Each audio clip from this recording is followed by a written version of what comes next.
This is going to be a quick tour of everything I have planted here this year so far.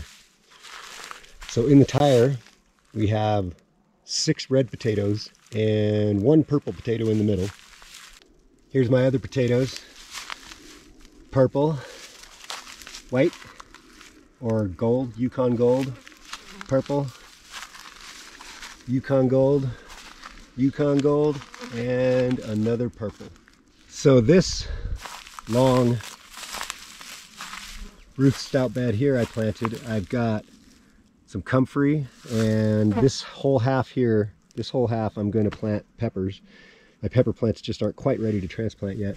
And here's my tomatoes. I've got 3 kinds. I've got cherry, Mariglobe, and Rutgers. And I did the Rutgers because they're all done at once, and they're done a lot sooner. I think it's like 2 months, 2.5 months they're done. So I'm gonna like that. And then I still have a spot here on the end where I'm gonna plant something else, probably some flowers. Here's the potato tower, and it is doing fabulous. I think I planted 10 potatoes in this, and it's a combination of red potatoes, the Yukon Gold, and a couple of the purple potatoes in there. Now that I planted everything, I finally finished off almost all of my compost that I made. All that huge, 3 different mountains of compost all got used. So all I have left is just a little bit for adding to planting stuff. And I'm going to wait to start new compost until I have green material and material from my own growing this year. And then I'll start a whole bunch of compost over the winter. Here's my 2 large Ruth stout beds that are out back. They're 1 foot tall and 4 feet wide. So this one here is the first one that I planted, and I'll run down real quick what's in it. So starting here at the top, we have the 60-day sweet corn, and there's 2 different plantings of it. And I've also planted black beans. I've also planted acorn squash on both sides, and this is a 3 Sisters garden. So then I planted 24 more of the corn, the sweet corn, and once again we have black beans, acorn squash. And then over here, this is peaches and cream corn, the white and yellow. Once again, acorn squash, black beans, acorn squash. And then I planted 24 more of the peaches and cream. And then 36 more of the sweet corn, the 60-day sweet corn, just because I love sweet corn, and I'd like to have a whole variety of it done at different times this year. The peaches and cream corn is an 85-day corn. So we have a 60-day corn, 85-day corn, and this is the Stowell's large white corn. And this is a 110-day corn. These also get to be about 12 to 14 feet tall. So then I have Kentucky pole beans planted, and then once again another 24 of the Stowell's white corn, and once again we have acorn squash, and we have more of the pole beans. And then coming over to here, so far, because I'm doing the 3 Sisters corn and beans and squash combo, I've only planted the corn over here so far. I'm going to wait till the corn gets about 4 inches tall, and then I'm going to come back and plant the beans and the squash, and they come up a lot faster. So I planted 36, and this is golden bantam corn. So this is the large yellow corn, yellow sweet corn that takes 110 days. Once again, they're going to be large and tall. Then the next corn back here, and what I did is to separate the different corns out, I left a 12-inch wide, tried to leave a 12-inch wide row where I'm going to plant beans in between each one, and that kind of divides them. So starting from there, coming back to, I believe right here, we have ruby red corn, and I think I planted like 24 of those, and that's like a actual red sweet corn. So I'm real curious to see. It's like an ornamental. I'm real curious to see how it is. I've read different things online about it, so I'm not too sure what to think. But then once again, we have our dividing line with the beans. Red corn is also 110-day corn. Then I planted one more section, I think it was like 36, of the sweet corn, again, just because it's done so quickly and there's so much of it, and it's so good to eat and give away to friends and things like that. And I'm hoping that that's going to come in right around the time of Aja's party, so I'm hoping to have a whole bunch of corn for that, which would be really nice. And then back here from there, I planted, there's a dividing line, and then I think I planted like almost 50, I'm not sure, but I planted the rest of this mound is all Hopi blue corn, and that's also 110-day corn. So coming up here, I have 4 Ruth stout beds, and I will break down real quick what's planted in each one.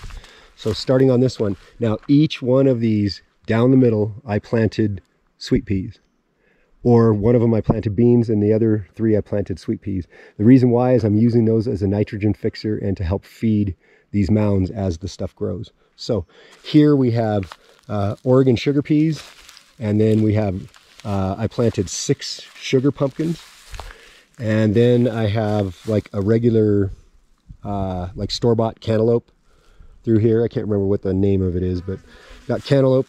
I think I planted 6 cantaloupe, and once again sugar peas through the whole rest of it. And then we have it's like a small variety of sweet watermelon that's, I believe, seedless, and then this is these small round watermelons, the ones that look like little basketballs, that also have no seeds. And then coming over to here, at the end here, I have 3 Idaho russet potatoes planted, just because I hadn't done any potatoes or Idaho russets, and I wanted to get some of those in. And then we have regular snap peas, and then I have yellow crookneck squash, sweet potatoes planted, and we have provider beans. And you know, they've gotten chewed up by a few things. Few of them have gotten eaten, but for the most part, you know, I planted enough stuff that everything's still coming up regardless of what's coming out here and eating. So anyway, the sweet potatoes haven't come up yet. They've been in here for about 2.5 weeks. I'm still waiting to see something pop up. It should be any time, but sometimes you know, sweet potatoes can be a little slow getting going. The last row over here, and you probably can hear the flies this time of year after we've had the monsoons. Usually the like last year, all of July, the flies are terrible, and then they're gone after that. So anyway, I planted 3 different kinds of cucumbers along here. So we have, once again, Oregon sugar peas. I love the Oregon sugar peas. We have Marketmore cucumbers, and we have straight 8 cucumbers. I planted 6 of each. And then we have Boston pickling cucumbers, and there's 6 planted of each of those. Over here, we got one last small mound that we made, and this one has zucchini planted in it and no nitrogen fixer. So this one I will probably add little bits of food, and I'll top dress it with compost maybe a couple of times just to give it a little extra. So my plan here is all these melons that grow, I'm probably going to let them just grow along the ground, and I'm probably going to train some of them to go up onto the fence, and I'll tie them off. And then we're going to put T-posts down in the front of each mound, and at the end probably 2 T-posts on each one, and then string wire or possibly fencing across that I can tie all of these sugar peas and everything to grow up on and tangle themselves up. And I'll train them to grow up on there. Maybe, you know, I'll make some kind of like a wire trellis or something like that for them to climb. Or maybe, you know, I might buy a little more fencing, or maybe I'll see if I can get some free fencing off of Craigslist or something. And I think that's going to work really well. All right, so that's my camp. And let me pan the camera over. That's Aja's camp over there. So this is the road, my road that goes over there. So this is a spot that floods all the time, this huge puddle here. So what I did is I dug a drainage ditch, 2 of them, to help it drain. But the part of the area where it floods, just from the 2 short rainstorms we had, this soil got really, really wet. And I took my gardening fork and I just went along and just stabbed it straight into the ground and picked it back up. And that made a broken dirt line. In that broken dirt line, I planted a whole bunch of pinto beans. And look at that. Most of them are doing well. They're green. They're not showing signs of drought, which means that their taproot immediately went down into where it's nice and moist. And look at them coming up. Look at all these. Look how many I planted. They're just row after row. There's a whole bunch of rows here in the front, and a lot of them have come up. Now some of them have been eaten and some haven't. there's definitely more than what all the critters are going to eat. And then out here on this side, I planted a bunch of popcorn. And then over here, starting from the middle over, I planted all the rest of my Hopi blue corn. Now I would like to show you that so far the only corn that's coming up is mainly the Hopi blue corn, and it's not showing any signs of drought. And what I've been told about the Hopi blue corn is that it can end up sometimes with a 20-foot long taproot, and it gets down there and finds the moisture. And obviously it is, but look at back there in the back row. Look how many beans came up and are still doing great. They're not showing any signs of drought. So today is July 9th. The last time it rained, it's been over a week and a half. In fact, tomorrow, today's Saturday, tomorrow will be 2 weeks since it rained. And this soil was wet enough for all this stuff to come up. I mean, look at these corns. They've found water down there. This is awesome. And it's supposed to rain like 2 or 3 days from now. And every time it rains this year, this whole area is going to get watered. And this should be a decent crop. Probably 100 or so corn planted here, and maybe 100 beans in this little patch. So, you know, it's this whole little area right here. So we'll see what happens.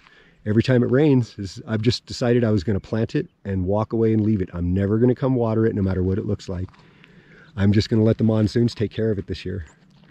And I think it's going to happen. I mean, I can't believe that these things already went down and found, I mean, the top probably 2 to 3 inches of this soil is back to dry, and these things have already gone down and found their moisture. They've already gone down deep and found plenty of moisture. I mean, look at those leaves.